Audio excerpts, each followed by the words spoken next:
Andhra dacoit నీచుడు నికృష్టుడు 420 గాడు Pulivendula MLA Jaganmohan రెడ్డికి ఘోర అవమానం. జగన్మోహన్ రెడ్డి సొంత చెల్లి వైఎస్ షర్మిల రాఖీ పండగ రోజు జగన్ని చెప్పుతో కొట్టినట్టుగా తెలుస్తూ ఉంది. అసలు ఇంతకీ జగన్మోహన్ రెడ్డిని చెప్పుతో షర్మిల ఎందుకు కొట్టింది, జగన్మోహన్ రెడ్డికి ఆ పరిస్థితి ఎందుకు వచ్చింది, వాళ్ళిద్దరూ అసలు ఎక్కడ కలిశారు, ఏంటా కథ అనేటువంటిది ఈ వీడియోలో వివరించబోయే ముందుగా ఇప్పటివరకు మన ఛానల్ సబ్స్క్రైబ్ చేయని వాళ్ళు ఖచ్చితంగా సబ్స్క్రైబ్ చేయండి. ఇక విషయానికి వస్తే జగన్మోహన్ రెడ్డి రాష్ట్రంలో ఉన్నటువంటి మహిళలందరూ నాకు అసెంబ్లని వాళ్ళకు బటన్ నొక్కుతా అని కాబట్టి నన్ను గెలిపిస్తారని చాలా ఆశలు పెట్టుకున్నాడు ఈ దౌర్భాగ్యుడు. కానీ ఈ రాష్ట్రంలో చేసినటువంటి విధ్వంసం, అరాచకం, మహిళల మీద దాడులు, ఘోరాలు, నేరాలపైన రాష్ట్రంలో ఉన్నటువంటి మహిళలే జగన్ని చెప్పుతో కొట్టి వాడికి ప్రతిపక్ష నేత హోదా కూడా లేకుండా వాడి స్థానం వాడికి తెలియజేసినప్పటికీ సిగ్గు ఎక్కువ మర్చిపోయినటువంటి ఆ దౌర్భాగ్యుడు అక్కశమ్మల ఓట్లు ఏమైపోయినా అంటున్నాడు. ఏమైపోయినా అంటే చెత్త నా కొడక, నువ్వు ఈ రాష్ట్రంలో చేసినటువంటి గంజాయికి, మహిళల మీద జరిగినటువంటి అరాచకాలకి, నువ్వు వాళ్ళకి ఇచ్చినటువంటి మద్యపాన నిషేధం హామీని గాలి కుదిరేసినందుకు చెప్పుతో కొట్టారు.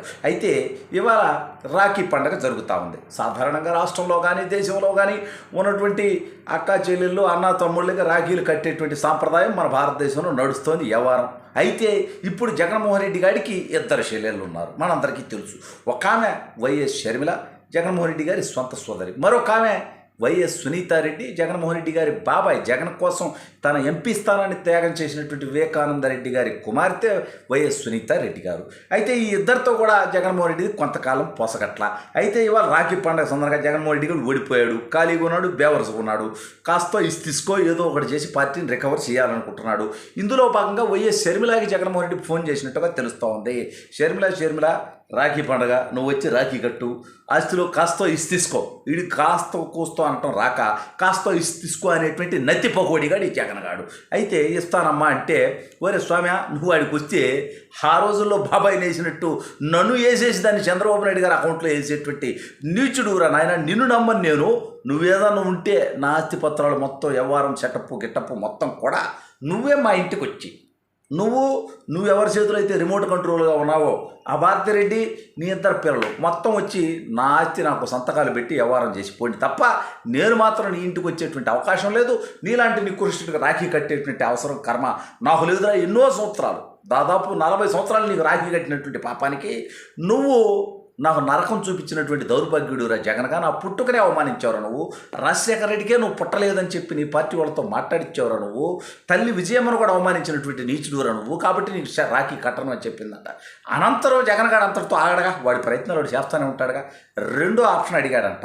సరే నాకు కట్టకపోతే కట్టకపోయావు, పోయిన రాఖీకి క్రిస్టమస్కి నువ్వు ఏ రకంగా అయితే అంటే లోకేష్కి వాళ్ళకి ఎట్లాగైతే స్వీట్ బాక్సులో లేకపోతే శుభాకాంక్షలు తెలియజేసావో ఆ టైపులో నువ్వు ఇప్పుడు మాత్రం దయచేసి లోకేష్కి రాఖీ పంపడమో కట్టడం లాంటివి మాత్రం చేయబాకమ్మా. మొన్న మీరు గవర్నర్ గారి దగ్గర ఎట్ హోమ్ కార్యక్రమంలో మీరిద్దరు కలిసి నవ్వుతూ మాట్లాడుకోవడం చూసి ఆల్రెడీ కూలిపోయి చచ్చిపోయింది ఈ ముసిలి గుండె. ఎందుకంటే జగన్ గారు కుర్రోడేం కాదు, వచ్చు వాడు చంద్రబాబు నాయుడు గారిని అంటాడు కానీ ఈడు 50+53 54 దౌర్భాగ్యుడు. నాతో పోల్చినప్పుడు వాడు ముసిలుడేగా. ఇంకా వాడు చంద్రబాబు నాయుడు గారిని అన్నట్టు కంపేర్ చేస్తే ఈడు ముసలుడేగా. కాబట్టి ఇవన్నీ పక్కన పెడదాం, ముసలుడు అయితే ఏమి కాకపోతే అదే నష్టం లేదు రాష్ట్రానికి. అయితే ఇప్పుడు ఆ మాట అన్నదానికి షర్మిల మరింత రెచ్చిపోయి, ఒరే దౌర్భాగ్యుడా, అవసరమైతే లోకేష్కే కాదు పవన్ కళ్యాణ్కి కూడా పంపించడానికి నేను సిద్ధంగా ఉన్నా రాఖీ. ఎందుకంటే వాళ్ళని అంత లత్కోరుగాళ్ళ పుట్టుకాళ్ళు కాదు, మహిళల్ని మోసం చేయలేదు, సొంత చెల్లెల్ని అన్యాయం చేయలేదు. కాబట్టి అవసరమైతే నేను లోకేష్ గారికే కాదు పవన్ కళ్యాణ్ గారికి కూడా రాఖీ కట్టేటువంటి ప్రయత్నం చేస్తా అనేటువంటి మాట అనడంతో జగన్ గారికి గొంతులో పచ్చి వెలక్కాయ పడ్డట్టుగా చెప్పు తీసుకొని పెట్ట చెంప మీద కొట్టినట్టుగా తీవ్ర ఘోర అవమానం జరిగినట్టుగా తెలుస్తూ ఉంది. ఇంత అవమానం జరిగితే మాత్రం జగన్ గారు బయటికి చెప్పుకుంటాడా?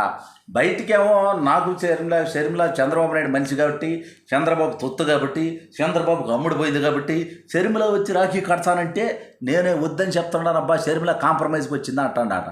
అయితే వాస్తవం ఏంటంటే జగన్ గారికి ఇప్పుడు దిక్కుమొక్కు లేదు, ఎన్డీఏలోకి పోలేడు. ఇండియా రమ్మంటే వెళ్ళాలంటే షర్మిలని పక్కగా తప్పించమని అడిగితే వాడు చెప్పుతో కొట్టే పరిస్థితి. సరే కాస్తో తీసుకో, కాంగ్రెస్లో విలీనం కాకపోయినా పొత్తు పెట్టుకోవాలన్నా షర్మిల పర్మిషన్ కూడా కావాలా. వీడు షర్మిలను అడుక్కు తినేటువంటి పరిస్థితిలో ఈరోజు ఉన్నాడు తప్ప షర్మిల ఈయన అడిగే పరిస్థితి ఈరోజు లేదు. ఎందుకంటే జగన్గాడి ఆస్తులు అత్యధికంగా ఉండేది తెలంగాణలో, కర్ణాటకలో. ఈ రెండు రాష్ట్రాల్లో ఒకవైపు కాంగ్రెస్ పార్టీ నుంచి రేవంత్ రెడ్డి తెలంగాణ ముఖ్యమంత్రిగా ఉంటే, మరోవైపు సిద్ధరామయ్య కర్ణాటక ముఖ్యమంత్రిగా ఉన్నటువంటి నేపథ్యం కాంగ్రెస్ పార్టీ నుంచి. ఆ రెండు జగన్గాడి ఆస్తులు ఉన్నటువంటి అత్యధిక ఆస్తులు ఉన్నటువంటి రెండు రాష్ట్రాల్లో ముఖ్యమంత్రులుగా తనకు అనుకూలమైనటువంటి వ్యక్తులు, తన పార్టీ వ్యక్తులు ఉన్నటువంటి నేపథ్యంలో షర్మిల ఎక్కడ ఆస్తులు స్వాధీనం బలవంతంగా చేసుకుంటుందేమో అనేటువంటి భయంతో, ఆందోళనతో కూడా జగన్మోహన్ రెడ్డి టెన్షన్ పడి చచ్చిపోతున్నట్టుగా తెలుస్తూ ఉంది. ఈ నేపథ్యంలో జగన్ గాడికి 40 సంవత్సరాల పైగా రాఖీ కట్టినటువంటి పాపానికి ఇక జీవితకాలంలో నేను జగన్ అనేటువంటి డెకాయిట్ గాడికి 420 గాడికి రాఖీ కట్టను, నేనే కాదు రాష్ట్రంలో ఉన్నటువంటి ఏ ఒక్క మహిళకు కూడా జగన్మోహన్ రెడ్డి అనేటువంటి డెకాయిట్ గాడికి వాడు చేసినటువంటి ఘోరాలకి, అఘాయిత్యాలకి, అత్యాచారాలకి సపోర్ట్ చేసినందుకు, అదేవిధంగా మహిళలకు ఇచ్చినటువంటి హామీలు గాలికి వదిలేసినందుకు ఆ దౌర్భాగ్యుడికి ఎవరూ కూడా రాఖీ కట్టొద్దు అంటూ షర్మిల నేరుగానే పిలుపునిచ్చేటువంటి ప్రయత్నం చేయబోయినప్పటికీ ఎందుకులేప ఆ దౌర్భాగ్యుడి గురించి మళ్ళీ మాట్లాడి వాడిని పెద్దోడిని చేయటం అనేటువంటి ఉద్దేశంతో షర్మిల సైలెంట్ అయిపోయినట్టుగా తెలుస్తూ ఉంది. ఇంతకు మించి జగన్కి ఘోర అవమానం అంటూ ఏమీ ఉండదు.